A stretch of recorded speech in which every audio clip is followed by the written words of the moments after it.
औज़ुबिल्लाहिमिनश्शैतानिर्रजीम बिस्मिल्लाहिर्रहमानिर्रहीम। माह रमज़ान जलवा नुमा हो गया, हर तरफ नूर का एक समा हो गया। कैफियत दिल की तब्दील होने लगी, हुक्म मौला की तामील होने लगी। इबादत के जज्बे मचलने लगे, रोज़ादारों के चेहरे भी खिलने लगे। रंग दुनिया का जैसे नया हो गया, माह रमज़ान जलवा नुमा हो गया। दुनिया बोल है रमज़ान स्पेशल के साथ मैं हूँ सैयद फैसल करीम और मैं हूँ सोनिया सुंदर। आज माह सयाम का पहला रोज़ा है और नज़ुल कुरान के महीने की आमद के साथ ही मसाजिद में रश बढ़ चुका है और अवाम का जज्बा ईमानी दीद है, यानी देखने को है। माह रमज़ान में हम रोज़ाना शाम 4 से 6 बजे तक अपने नाज़रीन को उल्मा के साथ साथ दीनी मालूमात का ख़जाना भी शेयर करेंगे। साथ ही में अवामी मसाइल की तर्जुमानी भी होगी और आखिर में तारीख़ इस्लाम के बोल सेगमेंट में आज के दिन की अहमियत भी उजागर करते हैं। तो सबसे पहले बढ़ते हैं अपने पहले सेगमेंट यानी कि अच्छी बात की तरफ।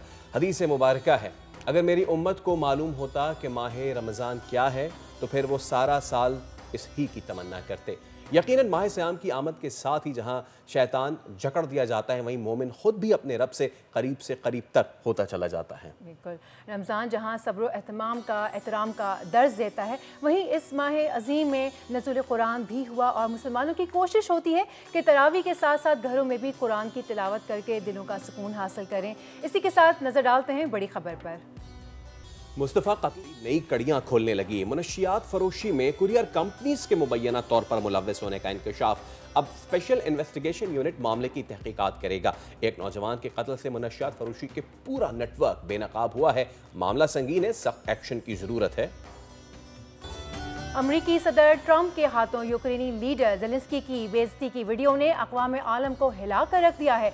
अमरीका यूक्रेन के खिलाफ जबकि यूरोप के साथ खड़ा नजर आ रहा है। मगरब के इत्तेहाद में वाज़ेह दरार आलमी मंजर क्या तब्दीली रहनुमा कर सकता है, प्रोग्राम में आज बात होगी। माह सयाम के आते ही महंगाई का जिन बेकाबू, फल और सब्जियों के दाम बेलगाम। महंगाई कंट्रोल करने के लिए इंतजामिया क्या कर रही है, जानेंगे आज के प्रोग्राम में। और आ गया रमज़ान, गली गली सज गए अफ्तार के दस्तरखान, जहां होगा मुस्तहिक अफराद के लिए रोज़ा खोलने का खुसूसी एहतमाम। मुख्तलिफ शहरों के रमज़ान दस्तरखान की तैयारियां भी आज के प्रोग्राम का हिस्सा होंगी। चलिए बाकायदा आज के प्रोग्राम का आगाज़ करते हैं। हम आने वाले 2 घंटों में रमज़ान के हवाले से तो वक्तन फ़वक्तन आपको आगाह करते ही रहेंगे, कहाँ क्या प्राइस रेट्स हैं और रमज़ान की अफादियत के हवाले से भी गुफ्तगू होती रहेगी। लेकिन सबसे पहले talk of the town, Mustafa Aamir कातिल केस। अहम पेशरफ्त रोज़ाना के बुनियाद पर ही सामने आ रही है। नामजद अरमगान के खिलाफ एक और मुकदमा अब सामने आ गया है। मरकजी मुल्ज़िम पर वकील को कत्ल की धमकियां देने की दिफात के तहत नया मुकदमा दर्ज हुआ। दूसरी जानिब मुस्तफ़ा आमिर कत्ल केस को कुरियर कंपनीज भी मशकूक बना रही हैं। मंशियात स्मगलिंग में कुरियर कंपनीज के मुलव्वस होने का इंकशाफ हुआ है। स्पेशल इन्वेस्टिगेशन यूनिट ने मामले की छानबीन शुरू कर दी है। जहां इस केस के कई पहलू हैं, वहीं पे नफ्सियात का पहलू बहुत ही अहमियत का हामिल है। तो किरण जावेद साहब आज हमारे साथ। अस्सलाम वालेकुम। सबसे पहले थैंक यू, रमज़ान मुबारक आपको। वालेकुम अस्सलाम, रमज़ान मुबारक आप सबको भी। शुक्रिया। We would have love to talk about anything else, लेकिन क्योंकि ये मामला इतना गंभीर होता चला जा रहा है और अब रोजाना की बुनियाद पे इसके नए पहलू दर पहलू खुलते चले जा रहे हैं। बॉक्स खुल रहा है, पेंडोरास बॉक्स, डेली बेसिस पर, बल्कि आवरली बेसिस पर एक न्यूज़ हमारे लिए बहुत शॉकिंग हो रहा है कि क्या से क्या चीज़ें हो रही थी और कभी मंजर आम पर नहीं आई। अच्छा, ये भी एक बड़ी चीज़ है कि मंजर आम पे नहीं, किस तरीके से सारी चीज़ें अंदर खाने चलती रही। हमारे नौजवानों में महीना पहले शर्जील इनाम साहब ने प्रेस कॉन्फ्रेंस की जिसमें उन्होंने इस चीज़ का बबांगे दौल ऐलान किया कि we are going to have a crack down जितने हमारे, और इन्होंने इसको क्लैरिफाई कर दिया पॉश इलाके जो हैं वहाँ पे इस तरह का कारोबार। उस वक्त शायद हमें इतनी ज़्यादा इस मामले की गंभीरता जो है उसको शायद हम नहीं पहुँच पाए थे। इस केस के आने के बाद मैं चाहूँगा किरण, देखने वालों को बताइए कि हमारी नौजवान नस्ल जो कि nothing to take away from them, they are doing very good, वो नाम रोशन कर रहे हैं हमारे इल्म से लेके स्पोर्ट्स तक, लेकिन इस तरह के जब अनासर सामने आते हैं सोसाइटी में लैकिंग आपको किस लेवल पे नज़र आ रही है? बिल्कुल सही। देखिए, यूथ जो है हमारी बड़ी एनर्जेटिक है, बड़ी एक्टिव है, बहुत ही इसमें कुछ करने का जुनून है। प्रॉब्लम क्या है कि जब ये जुनून या एनर्जी किसी नेगेटिव तरफ, कोई नेगेटिव डायरेक्शन ढूंढ ले, तब जाके इस तरह के रिजल्ट्स आते हैं जो आज हम देख रहे हैं। ठीक है जी। सो हमारे जो यूथ है हमारा सरमाया है, हमारा एसेट है। अब इसको यूटिलाइज़ कैसे करना है प्रोडक्टिवली। मैं आपको बताऊं कि सबसे पहले जो फर्स्ट लाइन ऑफ सपोर्ट होती है हमारी, वो घर है। एक बच्चा सोसाइटी में तो बाद में जाएगा ना। First line of support and nurturing starts from home, वालिदैन, घर। बच्चों के लिए सेफ एनवायरनमेंट, होम जो हो उनके लिए एक सेफ एनवायरनमेंट हो, उनके लिए कंफर्टेबल एनवायरनमेंट हो। कहते हैं ना कि बच्चे की पहली दरसगाह जो है वो माँ की गोद बिल्कुल होती है। बिल्कुल, यू नो पेरेंटिंग। और बच्चे, अगर आप देखिए बाहर जो भी इस तरह के केसेस हमारे सामने आ रहे हैं, आप सबके अगर डिटेल्स में जाएंगे तो उसमें कहीं ना कहीं डोमेस्टिक इश्यूज हैं, चाइल्डहुड ट्रॉमाज हैं, डोमेस्टिक वायलेंस हैं। आपको पता है डोमेस्टिक अब्यूज़ में या फिर जो एक इमोशनल ट्रॉमा में सिर्फ ये थोड़ी होता है कि मारना धाड़ना, एक नेग्लेक्शन, एक इग्नोरेंस। पेरेंट्स इतना बिजी हो गए, ठीक है, दोनों पेरेंट्स वर्किंग है, वर्किंग होना कोई बुरी बात नहीं है, अगर बैलेंस रखें अपनी वर्क और होम लाइफ में, यानी फैमिली लाइफ में, बच्चों से आके बात भी करें, उनको सुने भी। पर बच्चों ने रिपोर्ट किया इन चीज़ों में कि उनको कभी टाइम नहीं मिला, कभी वक्त नहीं मिला माँ बाप से। अच्छा किरण साहब, इस स्पेसिफिक केस में ये केस ही इतना बिगड़ा हुआ है, वालिद और वालदा की सेपरेशन हुई अलहदगी हुई है, बच्चा वालिद कराची में नहीं रह रहे, वो छांगा मांगा रह रहे हैं, अरसे से रह रहे हैं, बच्चों की क्या पेरेंटल गाइडेंस है कुछ नहीं पता ना। अच्छा, इसका एक और पहलू ये भी है, हम कह रहे हैं कि जी, और ये कहा भी जा रहा है, उसका बाप खुद कह रहा है वो ड्रग एडिक्ट था, उसने ड्रग, यानी कि वो इल्ज़ाम इस सारे मामले का ड्रग पे डालना चाह रहा है। मुझे ये बताइएगा कि कोई शख्स, कोई बच्चा 23 साल का एडिक्ट होके वो ये डिसीजन ले सकता है कि मैं इसको पहले मारूं, उसके बाद इसको गाड़ी में डालूं, उसके बाद गाड़ी कराची से ड्राइव करूं डिफेंस से और ले जाऊं बलूचिस्तान, और क्रॉस करने के बाद मैं ऐसी जगह ढूंढूं जहां पे अगर मैं गाड़ी को आग लगाऊं तो शोले नज़र ना आए, और फिर मैं टॉस करूं कि मैं इसको ज़िंदा छोड़ूं या मुर्दा छोड़ूं, और टॉस में आ गया तो मैं उसको जला दूं। ये सिर्फ नशे की वजह से तो नहीं हुआ होगा, this was something beyond, it was in his mind. बिल्कुल, देखिए ये कितना दिल दहलाने वाला पूरा सिनेरियो है, हम सबका दिल हिल जाए, लेकिन एक नॉर्मल माइंड का दिल हिलता है। ये आपको पता है ये ड्रग की भी एक कैफियत है, और उससे पहले एक मेंटल इलनेस भी। ये बच्चा ज़रूर किसी मेंटल इलनेस से भी गुजर रहा था जिसको इग्नोर किया गया है, नंबर 1 पार्ट। नंबर 2, मैं ड्रग्स पे भी जो है वो सबकी तवज्जो मुलाहिज़ा करना चाहूँगी, आवाम को भी बताना चाहूँगी कि एक ड्रग सिर्फ ये नहीं है कि जहाँ पे आपने नशा किया और आप बेसुध हो गए, आप नशे में झूम रहे हैं और आप बेसुध, वो होती है वन काइंड ऑफ ड्रग जिसको हम कहते हैं डिप्रेसेंट। लेकिन जिसमें आप एक्टिवली पूरा प्लानिंग्स के साथ कुछ करते हो जो एबनॉर्मल है, वो है स्टिमुलेंट। स्टिमुलेंट मीन्स जो आपके नर्वस सिस्टम को आपकी तेज कर दे, कैटलिस्ट फास्ट कर देता है, कैटलिस्ट, ऐसे कैटलिस्ट वो सर्व करता है। प्रोबेबली वो उसी तरह की ड्रग्स पर था। वो है आइस, राइट, वो है चर्स, राइट, वो है कोकेन, राइट। और जो आइस है, आजकल सबसे trending drug is methamphetamine which is ice crystal, right. और ये यूथ में भी बहुत ज़्यादा कॉमन है, इसको एज अ फैशन कूल लिया जा रहा है, इसको एज अ कॉन्फिडेंस बूस्टर लिया जा रहा है, इसको एज अ कि यू नो मैं कुछ भी कर सकता हूँ, कल मेरा पेपर है, पूरी रात जाग के आइस यूज़ करूँगा, पूरी रात जागूंगा, सब याद करूँगा और पेपर्स दे दूँगा। इस तरह से ड्रग माफियाज यूथ को, यानी youth is a soft target for them, उनको वो करें। अब आते हैं इस केस पे। अब सोचिए ये आइस, यहाँ पर हमें, अब अगर मैं थोड़ा सा एक रेफरेंस दूँ, बैक देन एक केस हुआ था इस्लामाबाद में, नूर मुकद्दम केस, कुछ छुपा नहीं है, मीडिया में भी आया है, ठीक है जी। तो उसमें भी he was an ice user, जिसके बाद ना उसने मारा बल्कि उसको बिहेडेड कर दिया। That was also not normal. इसको म्यूटिलेट करके नहीं विद दैट, तो या यू नो डिटेल में जाए तो बहुत कुछ है, इंसान के होश उड़ जाए। तो ये, लेकिन ये करने की हिम्मत कहाँ से आती है? ये आइस मेथएम्फेटामीन जो है, ये इंसान को इतना फास्ट कर देती है, उसमें फेक आर्टिफिशियल एक्टिविटी लेवल्स और एनर्जी लेवल्स को बढ़ा देती है। मुझे ये चीज़ की हैरत है कि जो मतलब उनको ये बात पता होगी कि इस ड्रग से मैं क्या क्या कर सकता हूँ, मैं कितना नेगेटिव एंड पे जा पहुँचूंगा। देखिए तो वो कैसे ले जाते हैं? मैं आपको बताती हूँ कि ये हर दफ़ा नहीं है कि उनको पता चले कि वो इस हद तक जा सकते हैं। This is what drug do when they entered in our mind. Dopamine levels होते हैं हमारे, डोपामिन होते हैं feel good hormone, pleasure, reward system, उसको हाईजैक करते हैं और इंसान को फिर कुछ सोचने समझने की नहीं रहती, कोई भी उसको सेन, वो वाइज और सेन नहीं सोच सकता, यानी समझदारी से नहीं सोच सकता। उसका डोपामिन लेवल इस कदर हाई होता है कि वो यूफोरिक हाई बज हो जाता, बज फील करता है।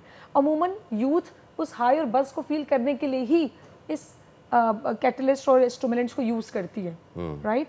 अब उसने जो भी सोचा, राइट, उसने ये नहीं सोचा था कि इस हद तक बात निकलेगी, लेकिन वो करता चला गया क्योंकि ड्रग्स करवाती चली गई। तभी हम इस चीज़ को, मैं आपको, अगर आपने पॉजिटिव का वर्ड यूज़ भी किया तो मैं आपको बताती हूँ, drugs can never be taken positively and they would never give a positive result, because जो हो रहा है, जो तेज़ी आ रही है वो मेरे कंट्रोल में कंट्रोलेबल नहीं है। तो ये तेज़ी कंट्रोलेबल नहीं है। ये साहिबा जो उनको देने वाले हैं वो यकीनन उनको उसका ऐसा कुछ इम्पैक्ट बता रहे हैं कि बच्चा उसको फटाफट लेने के लिए हामी भर रहा है। सिंपल सी चीज़ है ना, एक या तो they do it for party and all, लेकिन दूसरी आपने जो चीज़ बताई है, this is also very alarming, this is also very alarming कि उनको अगर ये बता दिया जाए कि यार आप इसको ले लें और इसको आप पढ़ाई आपकी ये इस तरह की स्टिमुलेट हो जाएगी, विच इज़ अगेन बहुत बुरी बात है। नाउ द थिंग इज़ कि ये आज से तो नहीं, ये अरसे से चल रहा होगा ना। Coming back to our societal part ना, सबसे पहले वालिदैन।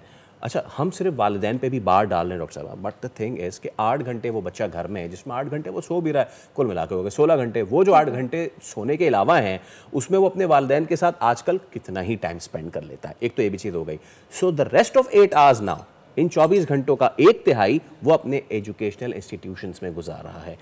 वालिदैन और उसके बाद एजुकेशनल इंस्टीट्यूशंस की कितनी ज़्यादा जिम्मेदारी है कि अगर वो इस तरह का कोई बिहेवियरल चेंज देख रहे हैं, कोई उस बच्चे को कुछ तब्दीलियां देख रहे हैं, व्हाट आर दोस चेंजेस, खास तौर पे इस एज में, ताकि वो उसको फ़ौरन से पकड़ें और वहीं पे उसका कुछ इलाज करने की कोशिश करें। बिल्कुल ठीक आपने कहा। मैं हमेशा जब भी मुझे प्लेटफॉर्म मिलता है मैं एक बात ज़रूर करती हूँ कि वालिदैन के बाद एक स्पिरिचुअल वालिदैन भी होते हैं, रूहानी माँ बाप भी होते हैं, वो होते हैं हमारे एजुकेशन सिस्टम के, हमारे टीचर्स, हमारे इस्तिज़ा। बिल्कुल, देखिए जब इसमें स्कूल से हम स्टार्ट करते हैं, स्कूल कॉलेज में जब इनको बताया जा रहा है कि देखिए आप ये पढ़ें, ये लेंगे, इससे आपकी पढ़ाई में तेज़ी आएगी, आप कर सकते हो और एग्जाम्स देंगे। मैं आपको इसका एक ड्रॉबैक भी बताऊं, क्योंकि ये सुनने में तो फैसिनेशन लग रही होगी, लेकिन इसका ड्रॉबैक सुने आप। वो क्या है कि कुछ घंटों या कुछ मिनट्स का भी असर रखती है, उसके बाद ये वेयर ऑफ होती है। और इतने बुरे तरीके से इंसान फिर डिप्रेशन में, एंजाइटी में और निहायत ही फोबिया शिकार हो जाता है। जैसे वो डरने लगता है अपने आप से, उसका कॉन्फिडेंस इतना लूज होता है कि वो किसी को भी फेस नहीं कर सकता। मतलब जितना वो हाई जाता है उतना ही वो डाउनफॉल हो जाता है। डबल ट्रिपल आप देखिए वो डाउनफॉल में चला जाता है, जिसकी वजह से वो दोबारा सीख करने लगता है। उसका जो बिहेवियर है वो सीकिंग ड्रग की तरफ होता है कि मैं वापस से वही बूस्ट हासिल कर लूं। एग्जैक्टली। और फिर आइस इज अ ड्रग जिसको आप 3 से 4 दफ़ा भी लेंगे, यू आर एन एडिक्ट। ये भी मैं बताती चलूँ।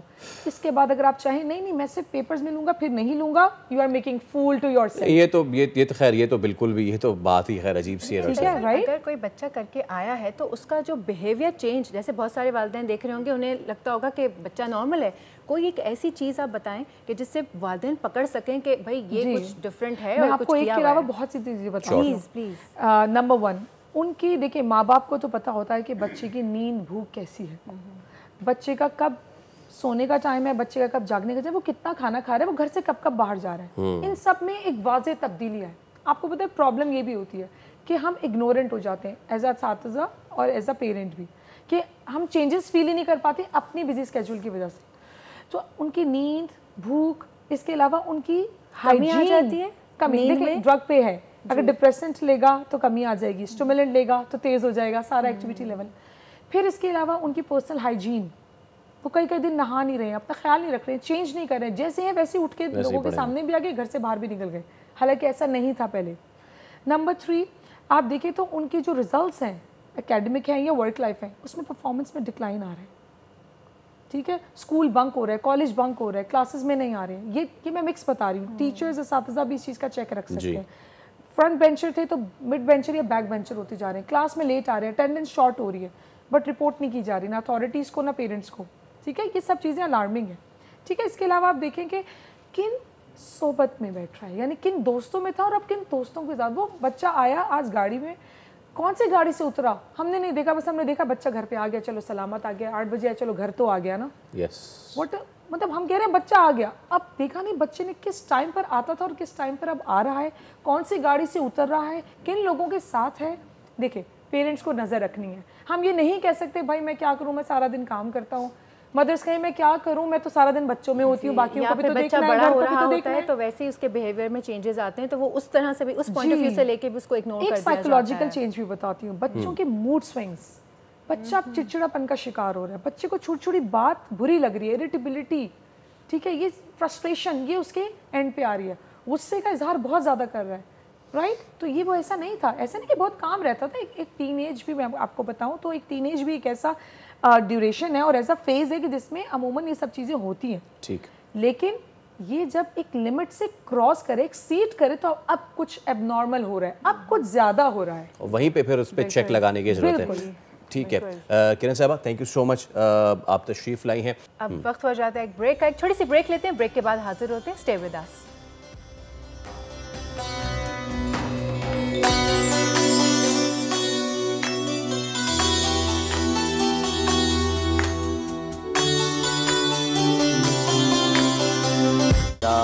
गदा मेरा मंगता मेरा गुलाम आए, मेरा गदा मेरा मंगता मेरा गुलाम आए, खुदा करे कभी तैबा से ये पयाम आए, दुरूद पाक के वसीले से, दुरूद पाक की बरकत से और वसीले से,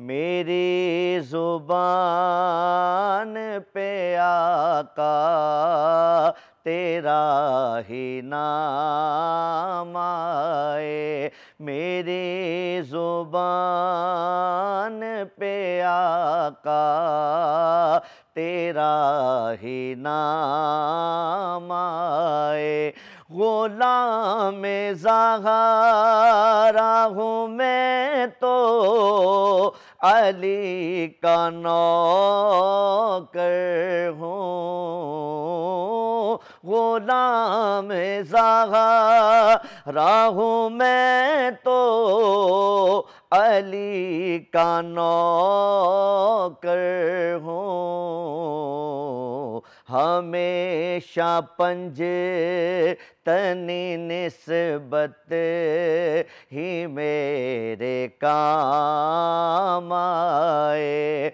हमेशा पंज तनी निस्बत ही मेरे काम आए, हमेशा पंजतनी निस्बत ही मेरे काम आए। बदर मुनीर कादरी साहब, खुदा खुशहाली में मज़ीद वसअत अता फ़रमाए।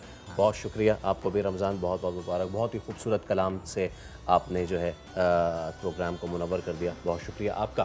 तो रमज़ानुल मुबारक की हम बात कर रहे हैं और जहाँ पे रमज़ान फ़यूज़ व बरक़ात समेटने का महीना है, नेकियां करने का महीना है, नेकियां करने पे राग़िब करने का महीना है, वहीं पे इस पूरे माह रमज़ान में लोग बाहर निकलते हैं, ख़रीदारियाँ करते हैं।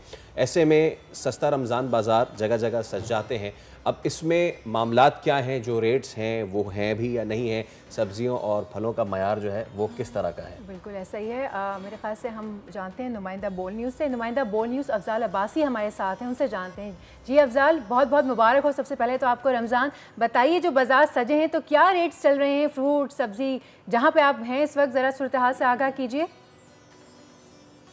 जी बिल्कुल, इस वक्त मैं मौजूद हूँ लाहौर के सहूलत बाज़ार में और जहाँ पर ख़रीदारों का रश तो बहुत ज़्यादा है और ख़रीदारों से ही जानने की कोशिश करते हैं कि कीमतें ज़्यादा हैं, कम हैं, चीज़ों का म्यार कैसा है, ये ख़रीदार ही बताएंगे। सर बताइएगा, माशाल्लाह आपने अपनी शॉपिंग कंप्लीट कर ली है रमज़ान के लिए, सब्ज़ियाँ भी ले ली, फ्रूट भी ले लिया, जाम शीरी भी ले लिया, आपने मशरूबात भी ले लिए हैं, तो क्या कहेंगे, कीमतें कम हैं, ज़्यादा हैं, मुनासिब हैं, क्या कमेंट्स हैं आपके आज की ख़रीदारी पर? देखिए, आज पहला रमज़ान मुबारक है, तो फिर भी comparatively as compare to market, open market rate काफ़ी इधर कम है, जो कि स्पेशली सब्सिडाइज स्टॉल्स जो लगे हैं उसमें काफ़ी कम है। बाकी रह गया ये जो ओपन स्टॉल्स हैं जिसमें फ्रूट वगैरह है, ये आम रूटीन से थोड़े से महंगे हैं। उसकी शायद वजह यही है कि आज पहला रमज़ान मुबारक है तो इंशाल्लाह ये भी ग्रेजुअली नीचे आ जाएंगे। बाकी दालें छालें सारा कुछ बेसन ये वो सारा कुछ मार्केट से काफ़ी कम है। तो बहरहाल पंजाब गवर्नमेंट को मैं मुबारकबाद दूंगा कि बड़ा अच्छा उन्होंने इंतज़ाम किया, बड़ा अच्छा इंफ्रास्ट्रक्चर इन्होंने यहाँ पे बिल्डअप किया है। तो अल्लाह ताला मैडम मरियम नवाज़ को इसी तरह एनर्जेटिक रखे और वो इसी तरह पंजाब की खिदमत करते रहें। अल्लाह ताला उनको सेहत दे, लंबी उम्र दे। जज़ाकल्लाह। यहाँ पर मौजूद जो ख़रीदार हैं उनका कहना है कि पंजाब हुकूमत का जो सहूलत बाज़ार है उसमें काफ़ी बेहतर इंतजाम किए गए हैं और जो मार्केट रेट से चीज़ें हैं वो काफ़ी कम हैं और चीज़ों का मेयार भी बेहतर है। और उनका ये कहना है कि उम्मीद है कि हुकूमत इन चीज़ों को आने वाले दिनों में मज़ीद बेहतर करेगी। जी अच्छा चलें, पंजाब में तो सूरत हाल, लाहौर में सूरत हाल से लोग मुतमईन हैं। देखते हैं कि आगे भी ये मामला इसी तरह रहते हैं या नहीं रहते। रमज़ान के हवाले से मज़ीद तो हम बात करेंगे ही। अभी क्रिकेट से आपको एक अहम खबर दें, PCB चेयरमैन मोहसिन नकवी ने इमर्जिंग प्लेयर्स से मुलाकात की। डोमेस्टिक क्रिकेट में जो बेहतरीन कारकर्दगी दिखाई है उनसे मुलाकात तो हुई है, लेकिन इसमें एक खबर ये भी है कि जो अब दौरा होने जा रहा है पाकिस्तान का न्यूजीलैंड में, वहाँ पे पुराने प्लेयर्स को आराम और नए प्लेयर्स को दिया जाएगा मौका।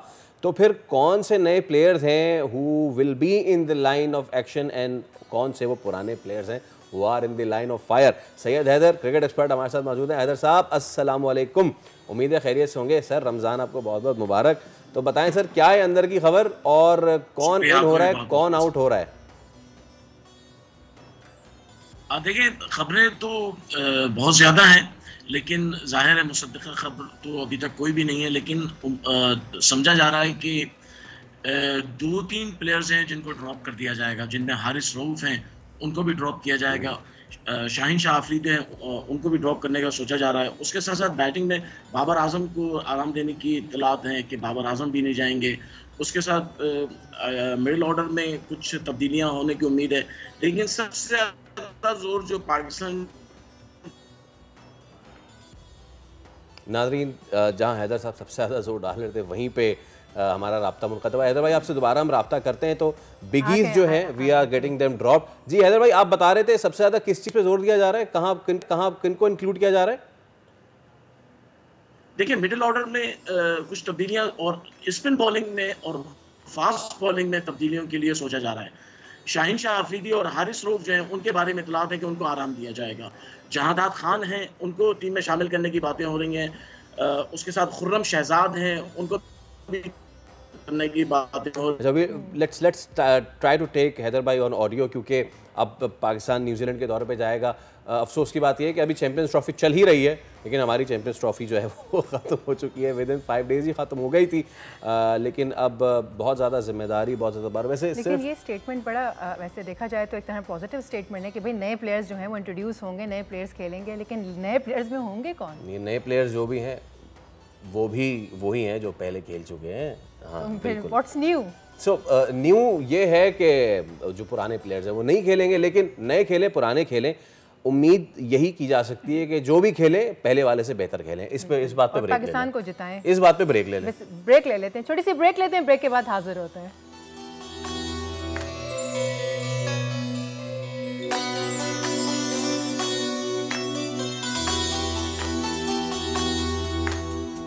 एक बार फिर आपको कहेंगे खुशामदीद। आप देख रहे हैं दुनिया बोल है रमज़ान स्पेशल। चलिए कुछ बैनुल अक़वामी मंजरनामे से खबर शामिल कर लेते हैं।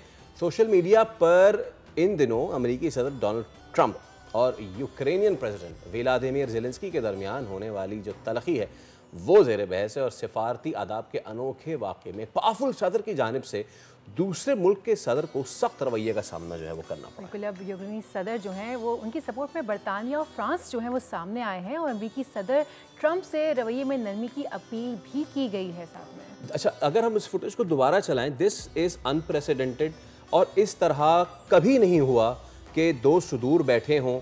माइक पेंस भी बैठे हैं जो नायब सदर हैं, और किस तरीके से जो उनका बॉडी लैंग्वेज है। अच्छा, और इनको अलविदा कहने के लिए ट्रंप बाहर खुद भी नहीं आए। सिफारती आदाब की तो यहाँ पे धज्जियां भी कर, आप देखें इस वक्त लग रहा है जैसे डांट रहे, एग्रेसिव एब्सोल्युटली। वो कह रहे हैं कि जी आप चुप कर जाएं, आप चुप कर जाएं। हाँ, ये सब। तो इस पे हम बात कर लेते हैं। माहिर बैनुल अक़वामी अमूर सैयद मोहम्मद अली साहब हमारे साथ मौजूद हैं।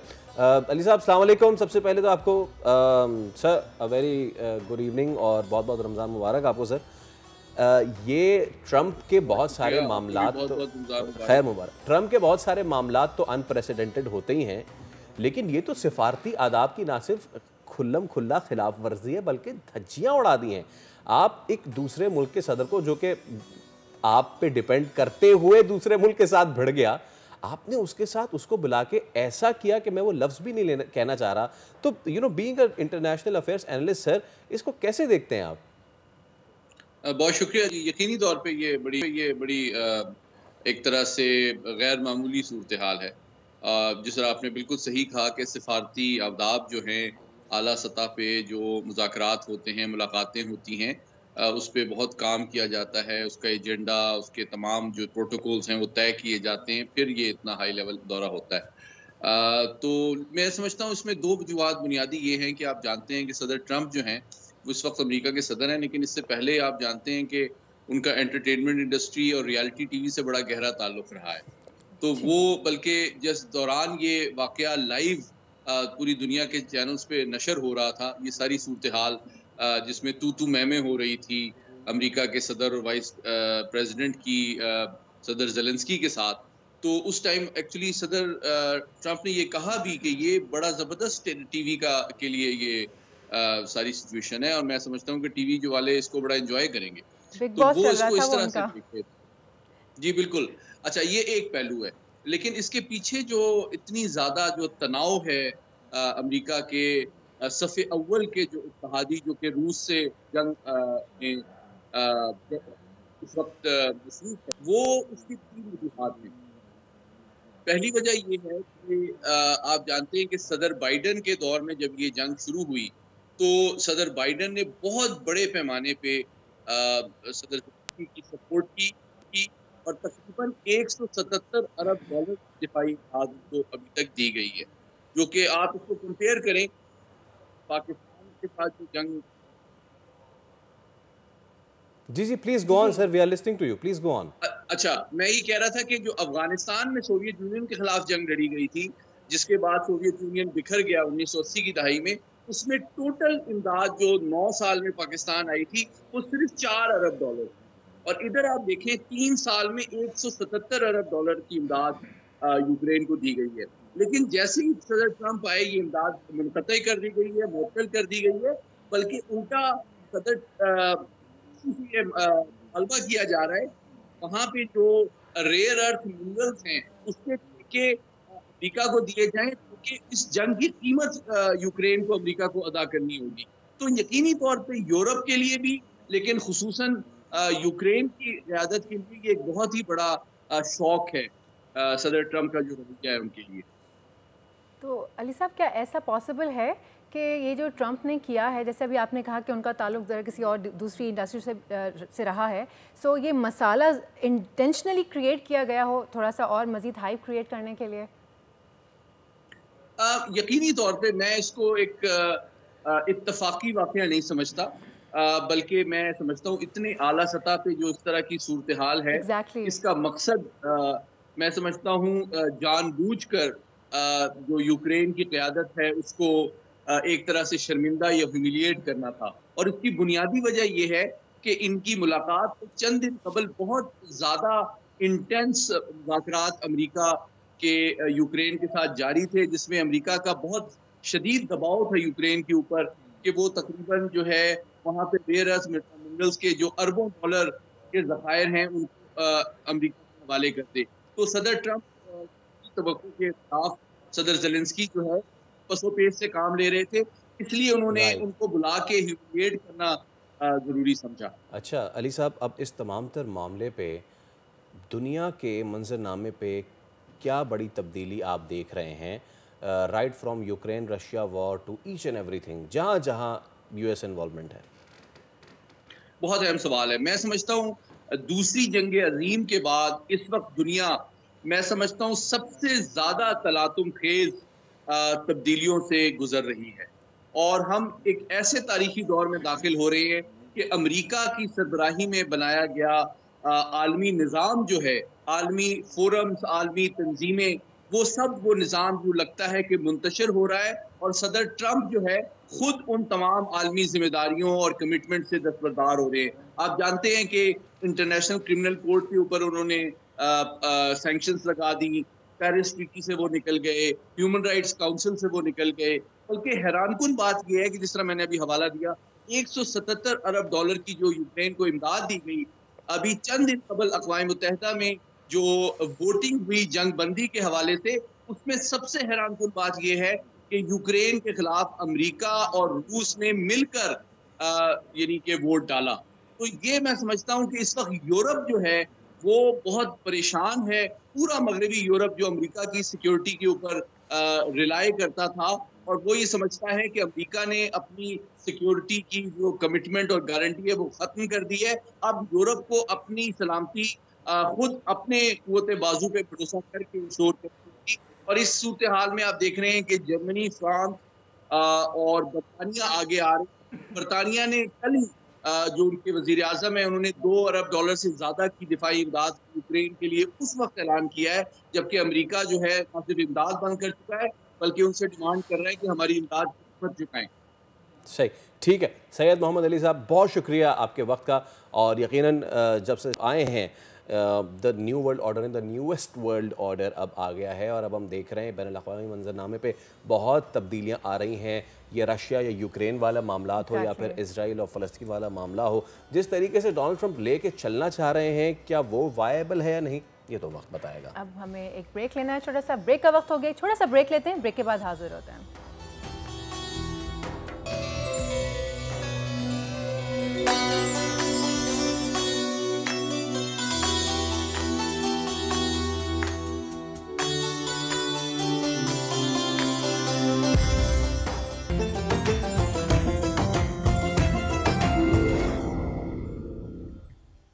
वेलकम बैक जनाब, बोल के जायके में खुशामदीद। कैसे हैं आप लोग? उम्मीद करती हूँ आपका रोजा बहुत अच्छा गुजर रहा होगा। आज तो पहला रोजा है जनाब। एक बात आपको बताती हूँ कि ये जो बोल का दस्तरखान हमने सजाया है, इस बोल के दस्तरखान में हमारे साथ है डालडा, यहाँ मामटा वहाँ डालडा। 80 साल से ज्यादा माओ का इंतखाब, बहनों का इंतखाब, माएँ बेटियां, यहाँ तक के सारे शेफ्स का इंतखाब डालडा। और डालडा जहाँ पे वहीं पे हमारे साथ है सबरूसो की चिकन स्ट्रिप्स हैं और टेंडर पॉप्स हैं। और इस वक्त जो आज मैं रेसिपी बनाने वाली हूँ उनमें हम डालडा का साथ रखेंगे और साथ में होगा सबरूसो का साथ। तो सोचें क्या बनेगा पकवान। और एक और इम्पॉर्टेंट बात यह कि इस किचन में सारे पकवान बनेंगे झटपट विदिन 15 to 20 मिनट्स, ताकि रोजे में अगर आपके पास टाइम कम है तो सोनिया का जो किचन है वो सिर्फ 15 मिनट में तैयार कर देने वाली रेसिपीज आपके सामने लेकर आए। So without wasting any time let's get started. अच्छा जनाब, अभी जो हम बनाने वाले हैं आज की जो पहली रेसिपी हमारी है वो है spicy chicken and veggie spaghetti, जो कि हर दस्तरखान की शान होती है। और इसके अंदर हमें लेना है चिकन। अच्छा, चिकन जो मैं लेने वाली हूँ वो मैं यहाँ दिखा दूँ आपको। सबरूसो की चिकन स्ट्रिप्स में यूज़ करने वाली हूँ। ये स्ट्रिप्स कमाल की स्ट्रिप्स हैं। इस वक्त तो मैं इनको नूडल्स में यूज़ करूँगी अपने, लेकिन इसको अदरवाइज भी आप बहुत सारी रेसिपीज़ में यूटिलाइज कर सकते हैं। और साथ में हम लेंगे ब्लैक पेपर, बिल्कुल थोड़ा सा 1/4 चम्मच जो है वो ब्लैक पेपर इस्तेमाल होगा। और उसके साथ हम लेंगे सॉल्ट यानी कि नमक को हम ऐसे 1 से 2। So without wasting any time let's get started. और ये जो चूल्हा है ये साथ नहीं दे रहा मेरा, लेकिन ये चल गया है। दूसरा भी हमें साथ साथ ऑन करना पड़ेगा। इसका रीज़न ये है कि टाइम कम है और जनाब मुकाबला है सख्त। तो मैं ब्रेक पे जाने से पहले आपको बता रही थी कि आज जो है वो हम सबरूसो की स्ट्रिप्स यूज़ करेंगे अपनी चिकन में। और जो है भाई डालडा को कैसे हम भूल सकते हैं। 80 साल से जायद हो गए हैं डालडा का इंतखाब करते हुए तमाम माएँ, बहनें, बेटियां और सारे शेफ्स जो है वो डालडा का ही इंतखाब करते हैं। और मेरा तो फेवरेट है क्योंकि ना इसमें कोई हीक आती है, इसका कलर बहुत ज़बरदस्त लगता है मुझे। और सबसे मज़े की बात कि इसकी बॉटल, रमज़ान में डालडा ने सारी पैकेजिंग अपनी डिफरेंट कर दी। एज यू कैन सी, आप यहाँ पे देख सकते हैं कि पैकेजिंग इतनी खूबसूरत है कि आप वैसे ही काउंटर पे रखें बोतल को, इसकी ऑयल की जो स्पेशली बॉटल है वो हो। और ये जो पहले पाउचेज आते थे ना जो नीचे हो जाते थे, अब ये देखिए कितने खूबसूरत उन्होंने पाउचेज को डिज़ाइन कर दिया है। और उसके बाद मैं यहाँ साथ साथ पहले डालूंगी स्ट्रिप्स। आप देखिए कितनी खूबसूरत ज़बरदस्त पैकिंग में ये स्ट्रिप्स हैं। और आपको कुछ भी नहीं करना, इससे आप बहुत कुछ बना सकते हैं। ट्रस्ट मी, इससे आप इतनी चीज़ें बना सकते हैं कि आपकी सोच है। सैंडविचेस में बना सकते हैं आप, इनको फिले में बना सकते हैं, क्या कहते हैं, बर्गर्स बना सकते हैं। अब ये देखिए ये रेडी है बिल्कुल। अब आपने सिर्फ इसको डालना है और फ्राई करना है। मैंने हल्की आंच इसलिए रखी हुई है कि मैं इसको देखती जाऊँ, ये छींटे ना उड़ें। मैं इसके कुछ ही स्ट्रिप्स यूज़ करूँगी और कुछ स्ट्रिप्स जो हैं वो हम इसके डेकोरेशन में भी इस्तेमाल करेंगे। अब मैं डाल रही हूँ और ये बनते जाएंगे और साथ में हम इसको देखते भी जाएंगे। और दूसरी जानिब हम रेसिपी भी स्टार्ट कर रहे हैं क्योंकि मुकाबला है सब फिर से डालडा का इस्तेमाल। जहाँ डालडा वहाँ मामता, तो जो माएँ बनाती हैं तो उसमें डालडा की मामता तो होती है ना साथ में, तो खाना कैसे नहीं अच्छा बनेगा। अच्छा, फिर उसके बाद हमने यहाँ पे देखें, रेसिपी जाने से पहले मैं आपको बता रही थी कि spicy chicken and vegetable spaghetti, इसमें सारे लवाजमात आपको जो कलरफुल नज़र आ रहे हैं, इसमें कैबेज है यानी कि बंद गोभी है, बंद गोभी ये सारा जितना कुछ है ये आधा कप के करीब है, आधे से 1 कप आप समझ सकते हैं। ये मैंने एक मेजरमेंट लिया हुआ था 1 कप का। 1 कप की ये कैबेज है, कैप्सिकम यानी कि शिमला मिर्च, गाजर है, हरी प्याज है, इसके अंदर आप ब्रोकली भी शामिल कर सकते हैं, इसके अंदर आप मशरूम्स भी ऐड कर सकते हैं। सारे ऑप्शनल्स हैं, जिस तरह से आप रखना चाहें आप उसको रखें। अभी इस वक्त सबसे पहले हम डालेंगे इसके अंदर कैबेज। अच्छा, एक बात का ध्यान रखना है, इन वेजिटेबल्स का कलर जो है प्लीज़ वो ख़राब नहीं होना चाहिए। और हरी प्याज सबसे आखिर में डलेगी क्योंकि जल्दी से फ्राई हो जाती है। तो आप ये देखिए, इसमें ये मैंने सारी डाल दी हैं सब्जियां और क्या ज़बरदस्त कलर आ रहा है, देख सकते हैं। ओ हो, अगर कैमरा मेरा फोकस करे तो ये कलर है ना, बस ये कलर ही जान है सारी। आपने ये करके रखना है। हरी प्याज आखिर में डालनी है, रिमेंबर दैट। अच्छा जनाब, सोबरूसो का जो चिकन है वो हमने आप देख सकते हैं कि फ्राई होना शुरू हो गया है, बहुत ज़्यादा टाइम भी नहीं लेता। सोबरूसो अपनी हाइजीन का बड़ा ख्याल रखता है। जो पैकेजिंग है इनकी, आप देखें क्या ज़बरदस्त पैकेजिंग की गई है, उसके अंदर एक्सपायरी डेट्स लिखी हुई होती हैं, प्रॉपर मेंशन्ड होती हैं, आप देख के लिया करें। हर चीज़ उन्होंने मेंशन की हुई है, क्या क्या इसके अंदर शामिल किया गया है, हर चीज़ इसके अंदर है। अच्छा, इसके साथ साथ हम एक मशरूब भी बनाएंगे। जनाब, आपने लेमनेड तो बहुत बार सुना होगा, लेकिन क्या आपने सुना है लेमनेड मसाला या मसाला लेमनेड? नहीं ना, तो आज मैं आपको वो भी सिखाने वाली हूँ। अच्छा, क्योंकि टाइम कम है सो मैं आपको दिखा रही हूँ कि सब्जियाँ ज़्यादा नहीं पकानी हैं, इस बात का प्लीज़ आपने ख्याल रखना है, सब्जियाँ ज़्यादा नहीं पकें। उसमें फिर नमक शामिल करेंगे सब्ज़ी में, ये तकरीबन आधा चाय का चम्मच है, ये मैं नमक इसमें शामिल कर रही हूँ। नमक के साथ ये है काली मिर्च पाउडर यानी कि ब्लैक पेपर, ये भी आधा, ये देख सकते हैं आप, ये मैंने इसके अंदर शामिल कर दिया है। उसके बाद ये रख दिया है और फिर मैं इसको करूँगी मिक्स। मेरी नज़र सोबरूसो के ऊपर भी है साथ साथ। अगर डालडा के तेल में पकेगा सोबरूसो तो सोबरूसो की तो क्या ही बात है। और डालडा आप देखिएगा इसमें बिल्कुल हीट भी नहीं आएगी, ये देखिए बिल्कुल पकने पे आ गया, तो झटपट रेसिपी है। अब हम इसके अंदर डालेंगे ये वाली जो हमने आखिर में प्याज रख दी थी, स्प्रिंग अनियन जिसे कहते हैं, यानी कि हरी प्याज। हरी प्याज इसमें पड़ चुकी है, बस अब ये हल्का फुल्का सा इसको देना है ट्विस्ट, जब तक हमारी चिकन स्ट्रिप्स भी रेडी हो जाएंगी। नूडल्स जो है हम डाल रहे हैं, नूडल्स को हमने पूरा इस्तेमाल नहीं करना है। नूडल्स को ये देखिए, बस ये मेरे ख्याल से जितना आपको ज़रूरत है आप उतने ही नूडल्स का इस्तेमाल करें। मैं अभी मुझे लग रहा है कि थोड़ी सी मैं बचा लूँ तो ज़्यादा बेहतर है कि ज़्यादा ना हो जाए।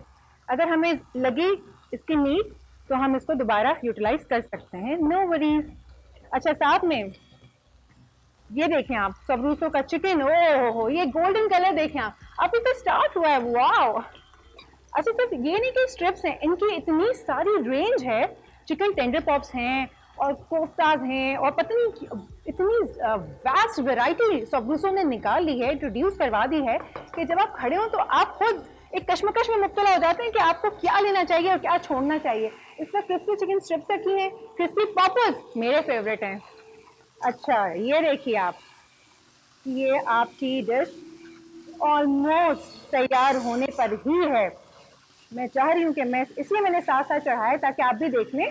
अगर आपके पास ये सारे लवाजमात रेडी हैं तो ज़्यादा टाइम नहीं लगता है तैयारी में। ये देखिए, मैं और कम कर रही हूँ ताकि ना लगे। अच्छा, इसके बाद आपने विनेगर यूज़ करना है, विनेगर आपने डालना है, मेरे पास टीस्पून है तो मैं ये 4 टीस्पून विनेगर ऐड कर रही हूँ इस वक्त। वाइट होता है विनेगर और ये ब्लैक वाला होता है सोया सॉस। ये मैंने इसके अंदर डाला 4 टीस्पून और थोड़ी सी क्योंकि स्पाइसी बनानी है तो मैं इसके अंदर चिली गार्लिक सॉस भी किसी भी कंपनी का आप ले सकते हैं, घर में बना रहे हैं तो भी आप बना सकते हैं। मैं समझती हूँ कि ये 4 to 5 टेबल स्पून भी है तो मैं सारा ही ऐड ऑन कर दूँ। अच्छा, फिर उसके बाद हमने करना है इसको मिक्स। अब आप देख सकते हैं ये हो रही हैं मिक्स, क्योंकि ये थोड़ी स्पाइसी बनती हैं तो अब ये आपके ऊपर है, आप उसमें काली मिर्चें ज़्यादा भी ऐड कर सकते हैं। आप ये देखिए ये बहुत आराम से जा रही हैं और ये जनाब हो गई हैं। ये देखिए बस कितना सा टाइम लगा इसको पकने में। ये हो गई है मिक्स अच्छे तरीके से। इसमें आप चाहें तो बॉइल्ड एग्स करके भी डाल सकते हैं। अच्छा, रमज़ान की बरकतें और डालडा की बचत भी भाई साथ साथ आ गई है। जहाँ जहाँ रमज़ान की बचत रमज़ान की बरकत, वहीं वहीं डालडा की बचत।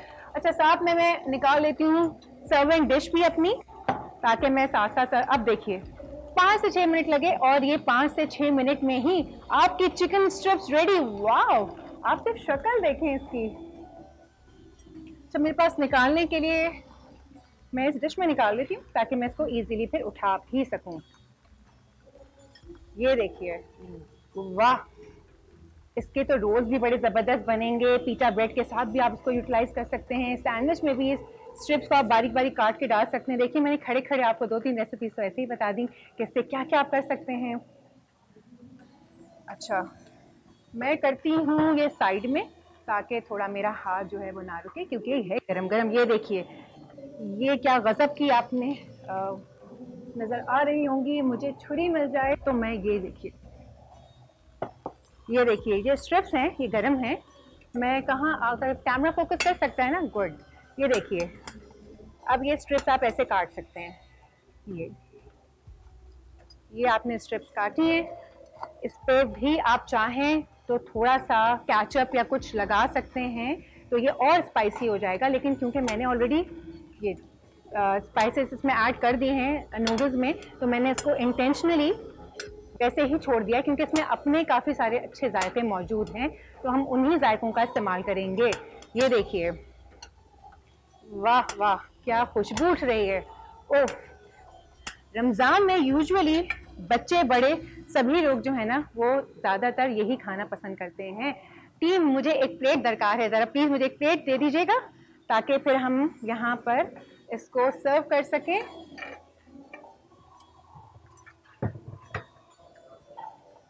अच्छा, इसको हम रख लेते हैं यहाँ पर ताकि मुझे थोड़ी जगह मिल सके काम करने के लिए, सर्व करने के लिए।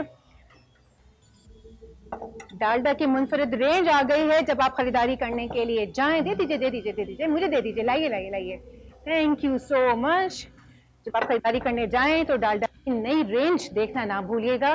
डालडा का ऑलिव ऑयल, ओह, मैं अपने सारे खानों में, अपने सारे सैलड्स में डालडा ही यूज़ करती हूँ, ये मैं आपको बता दूँ। अच्छा, इसको हम करते हैं सही, इसको डिश आउट करते हैं और फिर हम जाएंगे मसाला लेमनेड की तरफ। और ये भी बता दूं मैं, सोब्रूसो के आइटम्स बहुत ज़बरदस्त रेंज आ गई है रमज़ान के हवाले से। आप जाकर अगर देखेंगे तो आपको समझ आएगा कि आप सहरी में, इफ्तार में, अच्छा अदरवाइज़ भी, सिर्फ ये नहीं कि इफ्तार है तो सोब्रूसो आया है। इसके बाद हाई टी होती है मेरे घर में, मेरी जो पहली प्रेफरेंस होती है, ये देख सकते हैं, ओहो, जब हाई टी होती है मेरे घर की, मेरी जो प्रेफरेंस होती है वो यही होती है कि भाई सोब्रूसो की जो चीज़ें हैं मैं वो यूटिलाइज़ करूं और सोब्रूसो की चीज़ों को मैं लेकर आऊं। उन्हीं से मैं मोस्टली खाने बनाना पसंद करती हूं क्योंकि मुझे पर्सनली सोब्रूसो ब्रांड बहुत अच्छा लगता है, उनकी रेंज मुझे बहुत अच्छी लगती है। ये देखिए, ये हमने निकाल ली है और इसके बाद इसकी हम थोड़ी सी करेंगे गार्निशिंग, हल्की फुल्की सी, ताकि स्क्रीन पे भी आपको नज़र आ रही होगी। मैं गार्निशिंग इसकी हल्की फुल्की सी हमने की। इस पर अगर आपके पास ऑप्शन हो स्प्रिंग अनियन का तो प्लीज़ वो हरी प्याज मतलब जो हमने इसके अंदर डाली है, आप वो भी जो है ना इसके साथ साथ लगा सकते हैं। ये बात याद रखिएगा, अगर आप इसके साथ स्प्रिंग अनियन भी लगाते हैं तो बहुत अच्छी, ज़बरदस्त। अब देखिए, ये जो हमने सोब्रूसो की चिकन फ्राई की थी,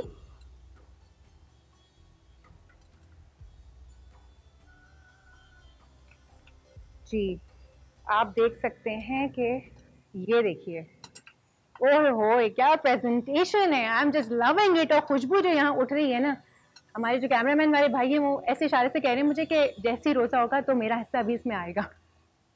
तो ये सबके लिए है। इसको हम थोड़ा सा साफ कर देते हैं और मेरी पहली dish with in 10 minutes ready हो चुकी है। ये देखिए, और इसमें एक यहाँ पे रख भी देते हैं ऊपर, या बल्कि इसको साइड में ही रहने देते हैं। ये जो डिश हमारी तैयार हुई है,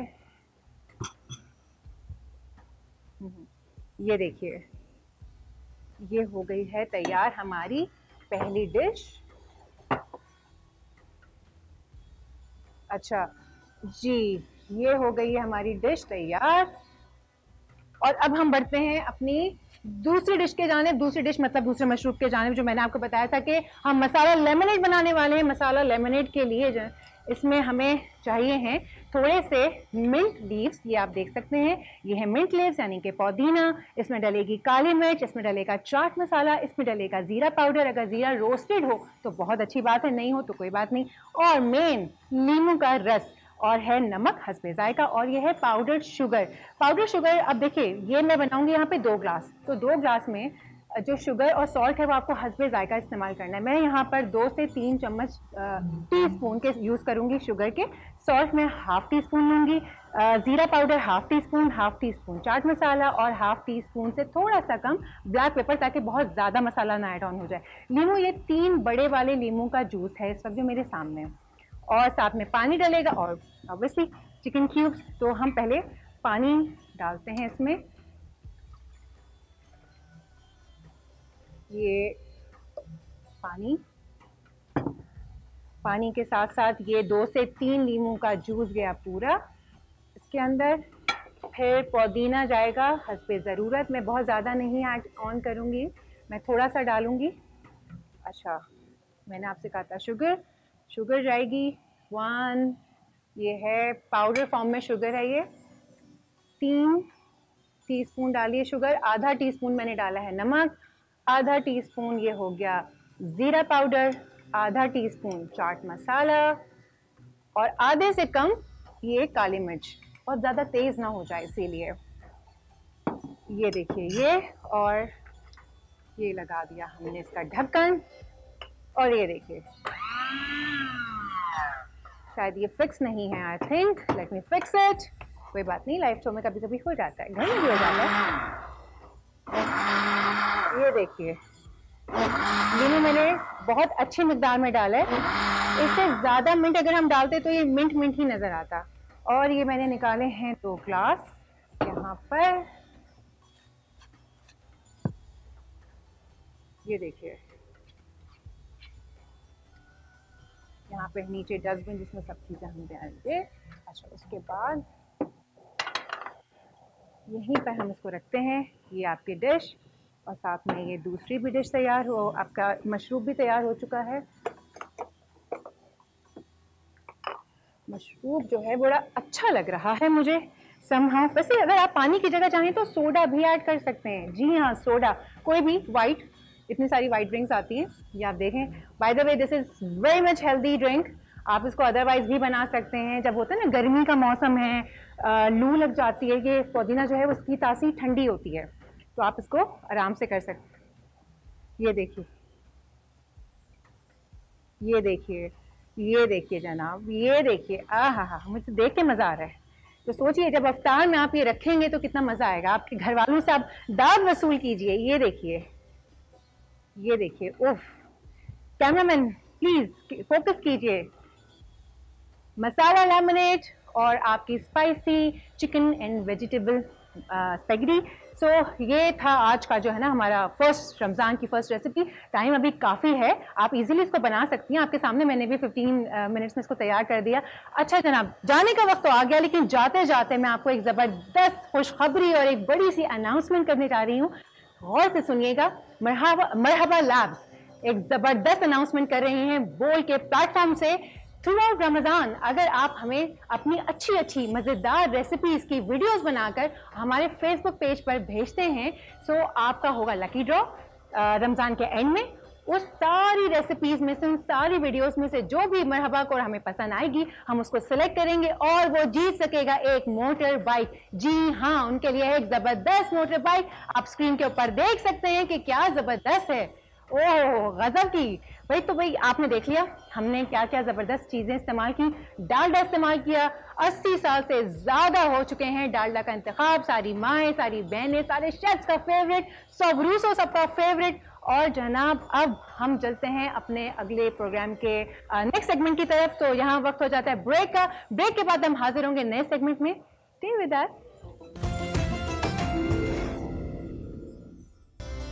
दुनिया बुल है में एक मरतबा फिर खुश आमदीद। माह रमज़ान के पहले रोज़े की अफ्तारी के हवाले से मुल्क भर में मुखिर अफराद की जानिब से सड़कों पर मुस्तहक अफराद के लिए अफ्तारी का प्रॉपरली इत्माम किया जाता है। मुख्तलिफ शहरों में अफ्तार की क्या तैयारियाँ की जाती हैं, ये जानने के लिए चलते हैं अपने नुमाइंदे की तरफ जो कि इस्लामाबाद में है, मलिक सईद अवान। उनसे बात करते हैं, जानते हैं क्या तैयारियाँ हैं।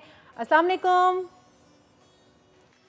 जी बिल्कुल, रमज़ानुल मुबारक का आगाज़ हो गया और आज पहला रोज़ा है। अभी से कुछ देर बाद पहली अफ्तारी होगी। लोग अफ्तारी के लिए सामान ख़रीदने मार्केट में आ रहे हैं। कचौरियाँ हों, जो समोसे हों, जलेबी हो या फ्रूट हो, लोग अपनी अफ्तारी के लिए मनपसंद सामान खरीद रहे हैं। हमारे साथ एक मौजूद है सर जी, आप पहली अफ्तारी पे क्या बंदोबस्त किया?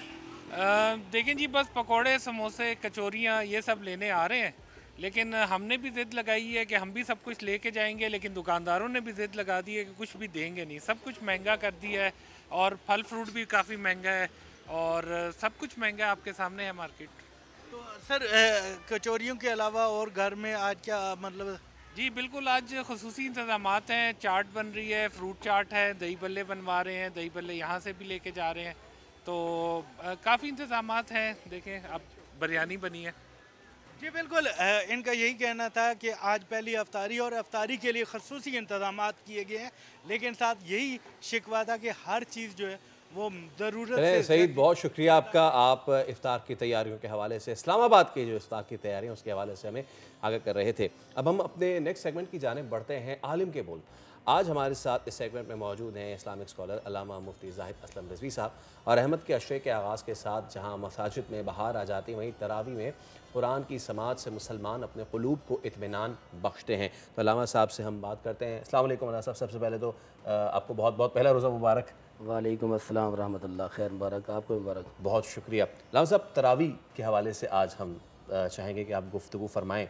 सबसे पहले ये कि कितना बड़ा तोहफ़ा है आलम इस्लाम के लिए, मुसलमानों के लिए तरावी, इस पर थोड़ी सी रोशनी डालिए। बिस्मिल्लाहिर्रहमानिर्रहीम।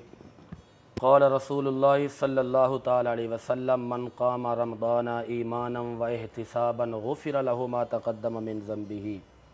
माह सियाम, माह गुफ़रान, माह रमज़ान अल्लाह की तरफ से एक अज़ीम तोहफ़ा, अज़ीम नेमत है। इस माह मुबारक के अंदर इबादत के मुख्तलिफ़ ज़रिए और मुख्तलिफ़ तरीक़े हैं। उन इबादत में से सबसे अहम तरीन इबादत नमाज तरावी है, जिसके हवाले से इमामुल अंबिया नबी पाक अलैहिस्सलातु वस्सलाम के एक हदीस पाक है। आप फरमाते हैं मन क़ाम रमज़ान ईमानन व इहतिसाबा, कि जो बंदा इस माह मुबारक के अंदर क़याम करे ईमान के साथ और एहतिसाब के साथ। एहतिसाब का मतलब अपना मुहासबा करते हुए, अपने आप को देखते हुए, तो गुफ़िर लहु मा तक़द्दम मिन ज़ंबिही, कि अर्श उला का रब उसके सगीरा सारे गुनाहों को मिटा देता है। और ये माह सियाम, माह गुफ़रान के अंदर जहाँ लोग इबादत करते हैं, उन इबादत का मतलब होता है ज़िक्र इलाही करना। अब उस ज़िक्र की मुख्तलिफ़ असनाफ़ हैं, मुख्तलिफ़ अनवा हैं, मुख्तलिफ़ अक़साम हैं। उनके अंदर यह है कि अगर तमाम अक़साम को देखा जाए तो उनका मतलब एक ही निकलता है कि जी अल्लाह का ज़िक्र करना। अल्लाह के ज़िक्र के हवाले से इस माह सियाम के अंदर अल्लाह की नेमतें, अल्लाह की रहमतें बेबहा ज़ाकिरीन पर होती हैं। एक हदीस पाक है जिसमें है कि ज़ाकिरुल्लाहि फ़ी रमज़ाना युग़फ़ारु लहु वसाइलुल्लाहि फ़ीही ला यख़ीबु। ये इमाम तबरानी ने अपनी किताब मोजम औसत की जिल्द नंबर 6 सफ़ा 195 पर लिखा और हदीस नंबर है 6170। और ये हदीस पाक शोबुल ईमान जिल्द नंबर 3 सफ़ा नंबर 311 और हदीस नंबर है 3627।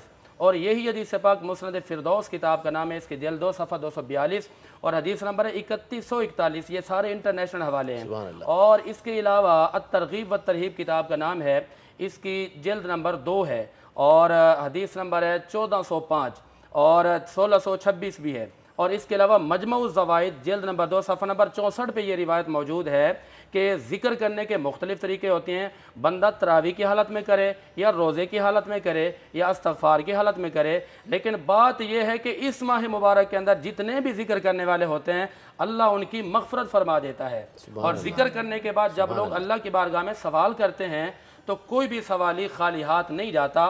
अब हम इब्तिदा में ये बात समझने की कोशिश करेंगे कि हम जो नमाज तरावी का एहतमाम करते हैं, पहले तो इसका तयन करें, फ़र्ज़ है, वाजिब है, सुन्नत है, मुस्तहब है। याद रखिएगा ये हमारे प्यारे आका इमामुल अंबिया नबी पाक अलैहिस्सलातु वस्सलाम की सुन्नत है, और ये ऐसी सुन्नत है जो सुन्नत मुअक्कदा है, जो हमेशगी के साथ अदा की गई है। और रिसालत माब सल्लल्लाहु अलैहि वसल्लम ने बुखारी के अंदर, मुस्लिम के अंदर, इब्न माजा के अंदर और इसके अलावा दीगर कुतुब अहादीस के अंदर ये बातें मौजूद हैं। बाब तहज्जुद है और उसके अंदर क़यामुल लैल के हवाले से बाब लिखे गए हैं कि जी रातों की क्या क्या इबादत थी, हमारे प्यारे आका का क्या मामूल था। तो आपने एक पहले दिन, दूसरे दिन, तीसरे दिन नमाज जब पढ़ी ना, तो हज़रत आयशा रज़ियल्लाहु तआला अन्हा फरमाती हैं कि मैंने प्यारे आका को देखा कि आप नमाज़ पढ़ा रहे हैं, तो आपने 3 दिन पढ़ने के बाद चौथे दिन नमाज को रोक दिया ताकि उम्मत ये ना समझे कि तरावी पढ़ना फ़र्ज़ है या वाजिब है, बल्कि एक दिन को तर्क इसलिए किया ताकि उम्मत को पता चल जाए कि ये फ़र्ज़ वाजिब नहीं है बल्कि सुन्नत है और एहतमाम के साथ पढ़नी चाहिए। जो लोग क़याम करते हैं, रातों में तरावीहात पढ़ते हैं, वो अल्लाह की रहमतों के मुस्तहिक बन जाते हैं। बहुत खूबसूरती से आपने इसको समेटा है मुफ्ती साहब। अच्छा, मैं ये आपसे ज़रूर जानना चाहूँगा कि जैसे जैसे दौर जदीद होता गया है उसी तरह इंसानी मसाइल भी जदीद से जदीदतर होते गए हैं। अब उसमें एक मसला ये आता है कि बहुत सारे लोग जो काम पे जाते हैं, कुछ ऐसे नागुज़ीर काम हैं जिनमें हमारे सिक्योरिटी फोर्सेस हो गए, हमारा पैरामेडिक स्टाफ और डॉक्टर्स हो गए। अब इसमें है कि तरावीहात को वो किस तरह अदा कर सकते हैं। बहुत से लोग इस चीज़ को प्रेफर करते हैं, इस चीज़ को तरजीह देते हैं कि वो जो 8 रोज़ा है, 10 रोज़ा है, उसको मुकम्मल कर लें और उसके बाद अपने कामों पे लग जाएं। बहुत से लोग फिर उस पर तनकीद करते हैं और कहते हैं कि ये तो आपने इतनी तेज़ी से कर दिया, जो रूह है वो उसकी अदा नहीं हुई। तो इस पर आप क्या कहेंगे? देखिए, जो सुन्नत तरीका है ये माह सियाम के 29 दिन या 30 दिन के अंदर हर रात में तरावी पढ़ना और कम अज़ कम उन तरावीहात के अंदर एक मरतबा कुरान को ख़त्म करना, ये है सुन्नत तरीका। अब इसके साथ साथ ये बात जहन नशीन फरमा लें कि जिस तरह आपका सवाल है कि बहुत सारे ऐसे लोग होते हैं, मामलात होते हैं, अगर कोई 8 पढ़ते हैं या कोई 10 रोज़ा पढ़ते हैं, 6 रोज़ा पढ़ते हैं, 12 रोज़ा पढ़ते हैं, हम उनको मना नहीं करेंगे। 8 रोज़ा पढ़ने के बाद 22 दिन मज़ीद पढ़ लें। 22 रोज़ा पढ़ने के बाद जो है आपके जो दिन बचते हैं उन बकिया दिनों की नमाज तरावी आपने अदा करनी है। और रही बात यह कि अगर 3 रोज़ा पढ़ते हैं, अगर कुरान को तरतील के साथ सही अंदाज में या क़याम किरात रुकू सजूद को सही तरीके पर अदा नहीं किया तो गुनाहगार होंगे। लेकिन अगर 6 रोज़ा 8 रोज़ा पढ़ते हैं तो मुमानियत नहीं है, लेकिन सुन्नत तरीका यह है कि आप वो 8 रोज़ा भी पढ़ लें और बाद में मस्जिद में या घर में आकर आप पूरे माह सियाम की तमाम तर तरावीहात को अदा करेंगे। 8 रोज़ा पढ़ने के बाद जो 22 रोज़ा बाकी हैं वो माफ़ नहीं होंगे। और इसका ये भी तरीका है कि अगर आप कहीं पर ड्यूटी करते हैं तो नमाज तरावी का जो वक्त है ज़रूरी तो नहीं है कि वो 9 बजे 10 बजे तक हो, 11 बजे तक हो, बल्कि नमाज तरावी का वक्त जो है नमाज इशा के फ़र्ज़ों को अदा करने के बाद से शुरू होता है और फजर के वक्त तक आप पढ़ सकते हैं। आप अगर नमाज बाजमात नहीं पढ़ सकते, घर में पढ़ लें। हाफिज़ नहीं है तो आप जो अलम तरा कैफ़ फ़अल रब्बुका बिअस्हाबिल फ़ील की आखिरी 20 सूरतें आप उन सूरतों के साथ सहारा लेकर आप पढ़ सकते हैं। लेकिन ये नहीं करना कि 6 दिन पढ़ के बकिया 24 दिन या 25 दिन आप छोड़ दें। सुन्नत तरीका यह है कि आप माह सियाम की तमाम तरावीहात पढ़ेंगे और उनमें कम अज़ कम एक मरतबा कुरान को ख़त्म करेंगे। अच्छा मुफ्ती साहब, जहाँ पे हुजूर पाक सल्लल्लाहु अलैहि वसल्लम ने मर्द हजरात के लिए तरावी का एहतमाम का जिक्र किया है, क्या उसी तरीके से ख़वातीन के लिए भी है? अगर ख़वातीन का एहतमाम है तो किस तरह से ख़वातीन को एहतमाम करके तरावी पढ़नी चाहिए? देखें, शरीयत के जितने अहकामात हैं मर्द भी शामिल है, औरतें भी शामिल है। बाज़ अहकामात ऐसे हैं कि जिनमें मर्दों की तखसीस है। आपने सवाल किया कि तरावी क्या ख़वातीन इस्लाम भी तरावी पढ़ सकते हैं? बिल्कुल पढ़ेंगी, क्योंकि उन्होंने अपने आका का कलमा पढ़ा है, लेकिन तरीका इसमें थोड़ा सा मुख्तलिफ है।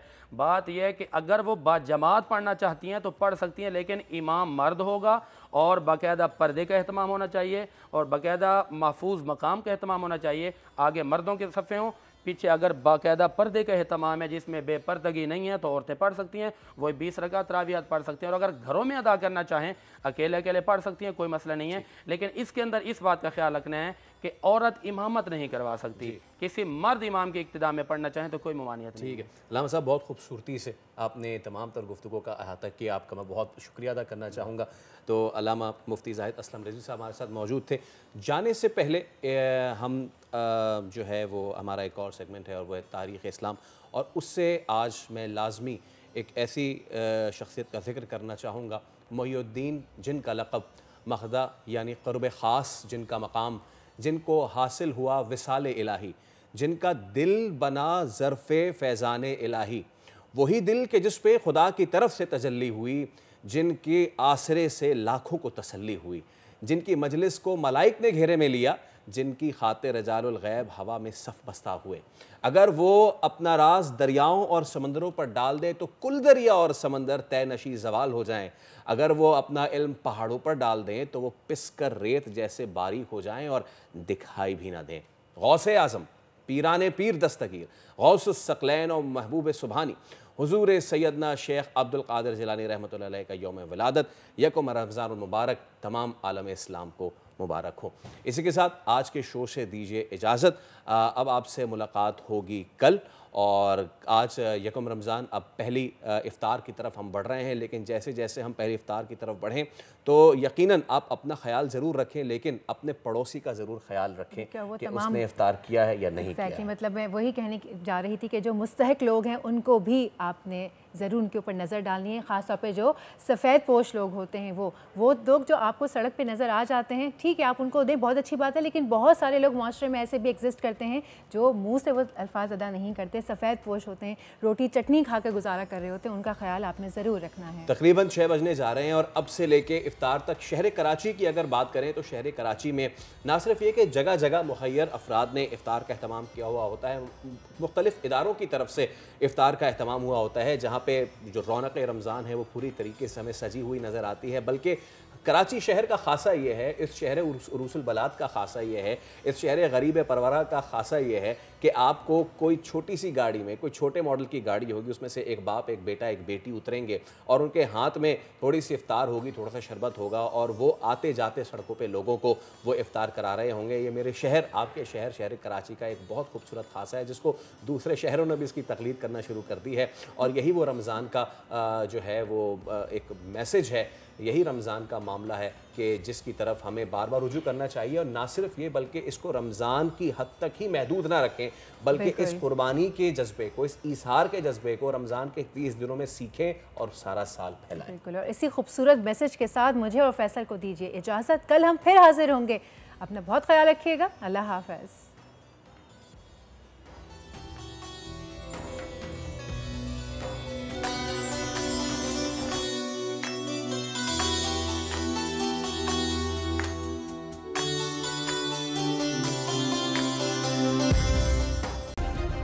सब्सक्राइब करें और बेल दबाएं ताकि कोई खबर रह न जाए।